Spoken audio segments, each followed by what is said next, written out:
அனைத்து உரிமை குரல் நண்பர்களுக்கும் வணக்கம். என்னதான் சீமானுக்கு நிறைய போட்டிகள் இருந்தாலுமே 24 தேர்தலில் 1 கோடி வாக்கு சீமான் வாங்கியே தீர்வாரு அப்படின்னு ரவீந்திரன் துரைசாமி பார்த்தீங்கன்னா தற்போதைய நேர்காணல சொல்லியிருக்காரு. இது குறித்த முன் வீடியோவில் பார்க்க போறோம், வாங்க பார்க்கலாம்.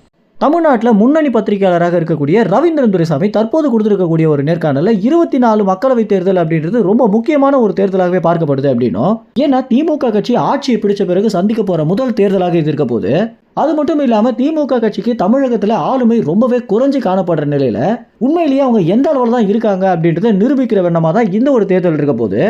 அது மட்டும் இல்லாமல் 26 தேர்தலுக்கு இது ஒரு அடிப்படையான விஷயமாகவும் பார்க்கப்படுது அப்படின்னு ரவீந்திரன் துரைசாமி பார்த்தீங்கன்னா தற்போதைய நேர்காணலில் சொல்லியிருக்காரு. அது மட்டும் இல்லாமல் இந்த தேர்தலில் சீமானுக்கு ஏகப்பட்ட அடிகள் எல்லா திசையிலிருந்து விழுந்தாலுமே சீமான் அவர்களுடைய வளர்ச்சி மட்டும் பார்த்தீங்கன்னா ஒரு வித நேர்கோட்டில் போய்கிட்டே இருக்கு அப்படின்னும், நிச்சயமாக அவர் எதிர்பார்த்த மாதிரி 1 கோடி வாக்கு அவர் வாங்க தான் போறாரு அப்படின்னும், இந்த விஷயத்த சொன்னால் நம்ம சீமானுக்கு ஜாலரா அடிக்கிறோம், சீமானுக்கு சொம்பு அடிக்கிறோம், சீமானிடம் காசை வாங்கிட்டு இந்த மாதிரி பேசுகிறோம் அப்படின்னு சொல்லுவாங்க அப்படின்னும், உங்களுக்கு நம்பிக்கை இல்லை அப்படின்னா என்னை விட்டுட்டு பாண்டே, சவுக்கு சங்கர், தராசு ஷாம் இன்னும் எந்த பத்திரிகையாளர்கள் இருக்காங்களோ நடுநிலையாக பேசக்கூடியவங்களாக இருந்தாங்கன்னா அவங்க நிச்சயமாக இதுதான் பதிவிடுவாங்க அப்படின்னு சொல்லியிருந்தாரு.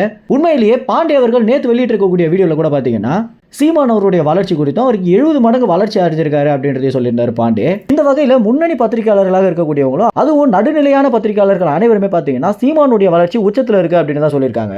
24 தேர்தலில் 1 கோடி வாக்கு வாங்கி ஆகணும் அப்படின்னு கடந்த மே மாதத்திலிருந்து பார்த்தீங்கன்னா சீமான் ஆயிராவது உழைச்சிட்டு இருக்காரு அப்படின்னு நம்ம எல்லோருக்குமே தெரிஞ்சிருக்கும். உதாரணத்துக்கு தமிழகம் முழுவதும் சுற்றுப்பயணம், மக்களை நேரில் சென்று அவர்களுடைய பிரச்சனையை கேட்பது, டெல்டா மாவட்டங்களில் என்னென்ன தேவைகள் இருக்கு அப்படின்னும், பழங்குடியின மக்களுக்கும் என்னென்ன தேவைகள் இருக்கு அவை அனைத்துமே பார்த்தீங்கன்னா நேரடியாக நாம் தமிழ் கட்சியுடைய நிர்வாகிகள் சென்று கவனிச்சிட்டு இருக்காங்க.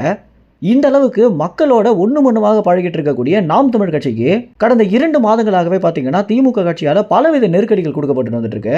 இன்னும் சொல்ல போனா இப்ப இருக்கக்கூடிய அரசியல் நிலவரப்படி சீமான ஜெயில தள்ளுறதுக்கான வேலைகளை தான் பார்த்தீங்கன்னா ஆளுங்கட்சியும் பாஜகவும் பண்ணிட்டு வந்துட்டு இருக்காங்க.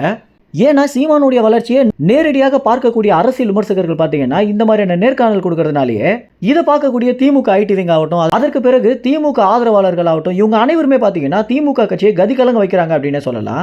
இதனுடைய ஒரு வெளிப்பாடாக தான் நேரடியாகவே திமுக அமைச்சர்கள் சீமான் மேலேயும் நாம் தமிழ் கட்சி நிர்வாகிகள் மேலேயும் வன்மத்தை கக்கிட்டு வந்துட்டு இருக்காங்க.